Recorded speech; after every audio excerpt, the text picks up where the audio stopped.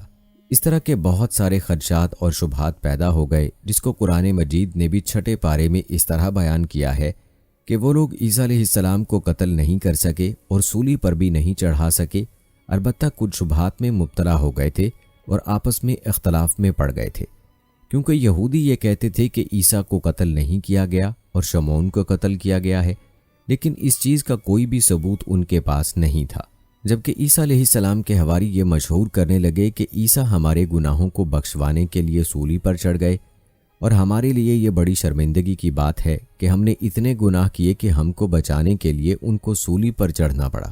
اب ان دونوں فریقوں میں شدید اختلاف پیدا ہو گیا۔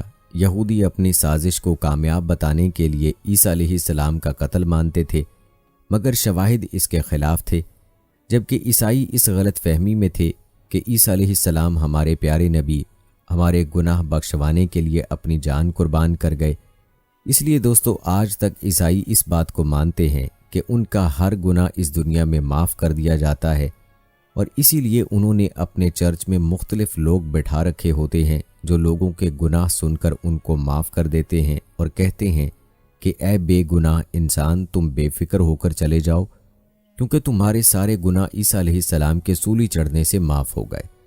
ان کا پورا مذہب حضرت عیسیٰ علیہ السلام کے سولی پر چڑھنے پر انحصار کرتا ہے، اس لیے وہ لوگ سولی کے نشان کو اور سولی پر چڑھائے جانے کا ایک مجسمہ اکثر اپنے چرچ میں نصب کرتے ہیں، اور سولی کا نشان جو انگریزی کے حرف ٹی جیسا ہوتا ہے اس کو اپنے مذہب کا نشان سمجھتے ہیں اور فخریہ طور پر اس کے لاکٹ بنا کر پہنتے ہیں، بلکہ یہ لوگ اپنا کلچر عام کرنے کے لیے انسانوں کو بھی صلیب کا نشان بنانا چاہتے ہیں، اس لیے وہ اپنے گلے میں ایک ٹائی باندھتے ہیں تاکہ صلیبی نشان بن جائے اور دور سے واضح ہو جائے کہ ٹائی لگایا ہوا شخص عیسیٰ علیہ السلام کی سولی پر چڑھائے جانے کا حامی ہے۔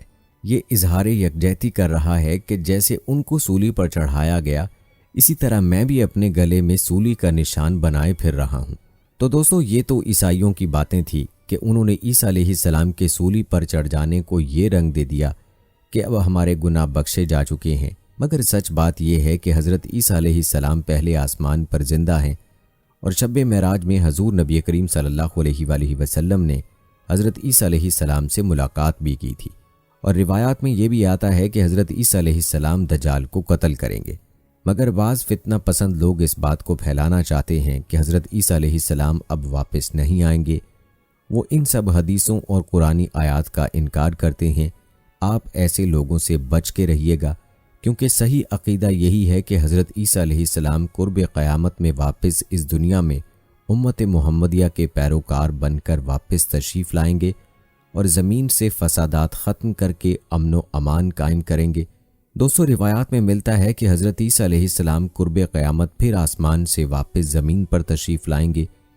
نزول کے وقت آپ کے جسم پر زرد رنگ کی 2 چادریں ہوں گی، جن میں سے ایک کو تہبند بنا کر باندھا ہوا ہوگا، دوسرے چادر کے طور پر اوڑھ رکھا ہوگا۔ جب سر جھکائیں گے تو اس سے چاندی کے موتی کی طرح پانی کے قطرے ٹپکیں گے۔ آپ کے سر پر ایک لمبی ٹوپی ہوگی، آپ زرہ پہنیں گے۔ حضرت عیسیٰ علیہ السلام نزول کے وقت دونوں ہاتھ فرشتوں کے کندھوں پر رکھے ہوئے اتریں گے۔ آپ کے ہاتھ میں ایک حربہ ہوگا جس سے دجال کو قتل کریں گے۔ اس وقت جس کسی کافر پر آپ کے سانس کی ہوا پہنچ جائے گی وہ مر جائے گا۔ آپ کے سانس کی ہوا اتنی دور تک پہنچے گی جہاں تک آپ کی نظر جائے گی۔ آپ کا نزول ملک دمشق میں ہوگا۔ دمشق کی مرکزی جامع مسجد کے شرقی سفید مینارے کے قریب ہوگا۔ آپ کا نزول صبح کے وقت ہوگا۔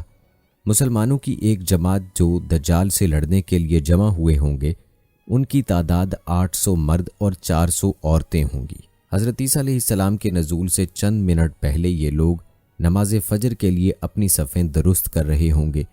اس وقت اس جماعت کے امام حضرت امام مہدی ہوں گے۔ حضرت امام مہدی حضرت عیسیٰ علیہ السلام کو امامت کے لیے بلائیں گے، مگر وہ انکار کریں گے۔ جب حضرت امام مہدی علیہ السلام پیچھے ہٹنے لگیں گے تو حضرت عیسیٰ علیہ السلام ان کی پشت پر ہاتھ رکھ کر انہیں امام بنائیں گے۔ پھر حضرت امام مہدی نماز پڑھائیں گے۔ حضرت عیسیٰ علیہ السلام 45 سال تک دنیا میں قیام فرمائیں گے۔ آپ نکاح کریں گے۔ آپ کا نکاح حضرت شعیب علیہ السلام کی قوم میں ہوگا۔ روایت ہے کہ رسول اللہ صلی اللہ علیہ وآلہ وسلم نے قبیلہ جذام کے وفد سے فرمایا، تمہارا آنا مبارک ہو، اور قیامت اس وقت تک نہ آئے گی جب تک عیسیٰ علیہ السلام تمہاری قوم میں نکاح نہ کریں اور ان کی اولاد پیدا نہ ہو۔ اس حدیث سے معلوم ہوتا ہے کہ حضرت عیسیٰ علیہ السلام زمین پر نازل ہونے کے بعد قبیلہ جذام کی کسی خاتون سے نکاح فرمائیں گے اور ان کی اولاد بھی ہوگی۔ اس طرح سے قبیلہ کو حضرت موسیٰ علیہ السلام کے علاوہ حضرت عیسیٰ علیہ السلام کے سسرال ہونے کا شرف بھی حاصل ہو جائے گا۔ حضرت عیسیٰ علیہ السلام وجیع الشکل، درمیانے قد و قامت اور سفید سرخی مائل رنگت کے ہوں گے۔ ان کے سر کے بالوں کی لمبائی دونوں شانوں تک ہوگی۔ ان کے بالوں کا رنگ بہت سیاہ چمکدار جیسے نہانے کے بعد ہوتے ہیں۔ بال سیدھے یعنی پیچدار نہ ہوں گے۔ صحابہ کرام رضوان اللہ اجمعین میں سے حضرت عروہ بن مسعود رضی اللہ تعالی عنہ کے مشابہ ہوں گے۔ آپ کی خوراک لوبیا اور جو چیزیں آگ پر نہ پکیں وہ ہوں گی۔ حضرت عیسیٰ علیہ السلام کی اولاد بھی ہوگی۔ آپ کے 2 صاحبزادے ہوں گے، ایک کا نام محمد اور دوسرے کا نام موسیٰ رکھیں گے۔ نزول کے بعد حضرت مسیح موعود صلیب توڑیں گے، یعنی صلیب پرستی کو جڑ سے اکھاڑ پھینکیں گے، خنزیر کو قتل کریں گے، یعنی نصرانیت کو مٹائیں گے۔ آپ نماز سے فارغ ہو کر مسجد کا دروازہ کھلوائیں گے تو سامنے دجال نظر آئے گا۔ پھر آپ اپنے ساتھیوں کے ساتھ دجال اور یہودیوں کے ساتھ جہاد کریں گے۔ آپ دجال کو ارض فلسطین میں مقام لد پر قتل کریں گے۔ باب لد ایک پہاڑی ہے جو شام میں واقع ہے۔ اس کے بعد دنیا میں اسلام کا بول بالا ہو جائے گا۔ جو یہودی باقی ہوں گے چن چن کر قتل کر دیے جائیں گے۔ کسی یہودی کو کوئی چیز پناہ نہ دے سکے گی، یہاں تک کہ درخت اور پتھر بول اٹھیں گے کہ ہمارے پیچھے یہودی چھپا ہوا ہے۔ اس وقت اسلام کے سوا تمام مذاہب مٹ جائیں گے اور جہاد موقوف ہو جائے گا، کیونکہ کوئی کافر ہی نہ رہے گا، اور اس لیے جزیہ اور خراج کا بھی حکم جو ہے وہ باقی نہ رہے گا۔ مال و زر لوگوں میں اتنا عام ہو جائے گا کہ کوئی صدقہ یا زکوٰۃ کی شکل میں قبول نہ کرے گا۔ حضرت امام مہدی نماز کی امامت کریں گے۔ بعد میں تمام نمازوں اور دیگر معاملات کی امامت حضرت عیسیٰ علیہ السلام کریں گے۔ حضرت عیسیٰ علیہ السلام مقام فج و روحا میں تشریف لے جائیں گے، حج یا عمرہ دونوں کریں گے۔ رسول کریم صلی اللہ علیہ وآلہ وسلم کے روضہ اقدس پر بھی حاضری دیں گے۔ آپ صلی اللہ علیہ وآلہ وسلم عیسیٰ علیہ السلام کو سلام کا جواب دیں گے۔ حضرت عیسیٰ علیہ السلام قرآن و سنت پر خود بھی عمل کریں گے اور لوگوں کو بھی اس پر چلائیں گے۔ ہر قسم کی دینی اور دنیاوی برکات نازل ہوں گی۔ سب کے دلوں سے بغض و حسد اور کینہ نکل جائے گا۔ ایک انار اتنا بڑا ہوگا کہ ایک جماعت کے لیے کافی ہوگا۔ ایک دودھ دینے والی اونٹنی لوگوں کی ایک جماعت کے لیے کافی ہوگی۔ ایک بکری ایک قبیلے کے لیے کافی ہوگی۔ ہر ڈنک والے زہریلے جانور کا ڈنک وغیرہ نکال لیا جائے گا، یہاں تک کہ اگر ایک بچہ سانپ کے منہ میں ہاتھ دے گا تو وہ اس کو نقصان نہ پہنچائے گا۔ ایک لڑکی شیر کے دانت کھول کر دیکھے گی اور وہ اس کو کوئی تکلیف نہ پہنچا سکے گا۔ بھیڑیا بکریوں کے ساتھ ایسا رہے گا جیسا کتا ریوڑ کی حفاظت کے لیے رہتا ہے۔ ساری زمین امن و امان سے اس طرح بھر جائے گی جیسے برتن پانی سے بھر جاتا ہے۔ صدقات کا وصول کرنا چھوڑ دیا جائے گا۔ یہ برکات 7 سال تک رہیں گی۔ حضرت عیسیٰ علیہ السلام کے نزول سے پہلے ایک رومی لشکر مقام آماک یا وابک میں اترے گا۔ ان سے جہاد کے لیے مدینہ سے ایک لشکر چلے گا۔ یہ لشکر اپنے زمانے کے بہترین لوگوں کا مجمع ہوگا۔ اس جہاد میں لوگوں کے 3 ٹکڑے ہو جائیں گے۔ 1/3 حصہ شکست کھائے گا، 1/3 شہید ہو جائے گا اور 1/3 فتح پائیں گے۔ قسطنطنیہ فتح ہو جائے گا۔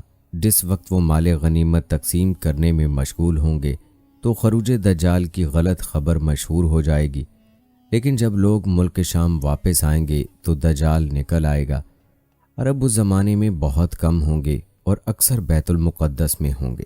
مسلمان دجال سے بچ کر عفیق نامی گھاٹی میں جمع ہو جائیں گے۔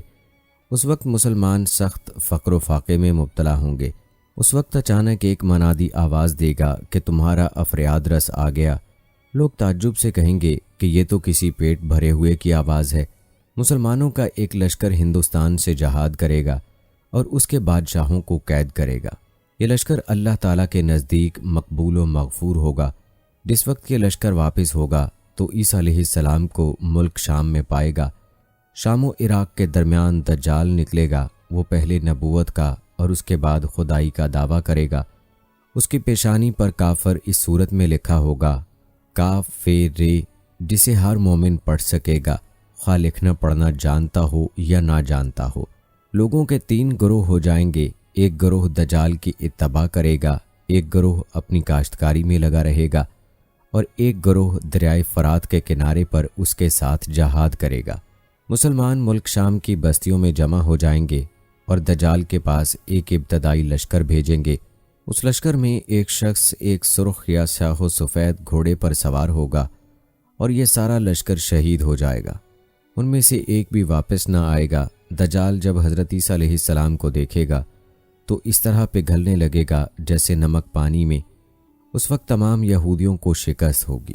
حدیث شریف کے مطابق حضور نبی کریم صلی اللہ علیہ وآلہ وسلم نے سورہ الکہف کی ابتدائی آیات کو دجال سے تحفظ کا ذریعہ فرمایا۔ اللہ تعالیٰ یاجوج ماجوج کو نکالے گا جن کا سیلاب تمام عالم کو گھیرے گا۔ اس وقت حضرت عیسیٰ علیہ السلام تمام مسلمانوں کو پہاڑ طور پر جمع فرما دیں گے۔ یاجوج ماجوج کی فوج کا ابتدائی حصہ جب دریائے تبریہ پر گزرے گا تو سب دریا کو پی کر صاف کر دے گا۔ اس کے بعد حضرت عیسیٰ علیہ السلام یاجوج ماجوج کے لیے بد دعا فرمائیں گے۔ اللہ تعالیٰ ان کے گلوں میں ایک گلٹی نکال دے گا جس سے سب کے سب آہستہ آہستہ مر جائیں گے۔ اس کے بعد حضرت عیسیٰ علیہ السلام مسلمانوں کو لے کر جبل طور سے زمین پر اتریں گے، مگر تمام زمین یاجوج ماجوج کے مردوں کی بدبو سے بھری ہوگی۔ حضرت عیسیٰ علیہ السلام دعا کریں گے کہ بدبو نابود ہو جائے۔ اللہ تعالیٰ بارش برسائے گا جس سے تمام زمین دھل جائے گی، پھر زمین اپنی اصلی حالت پر ثمرات و برکات سے بھر جائے گی۔ حضرت عیسیٰ علیہ السلام لوگوں کو فرمائیں گے کہ میرے بعد ایک شخص کو خلیفہ بنائیں جس کا نام مقد ہے، اس کے بعد آپ کی وفات ہو جائے گی۔ نبی کریم صلی اللہ علیہ وآلہ وسلم کے روضہ اطہر میں چوتھی قبر آپ کی ہوگی۔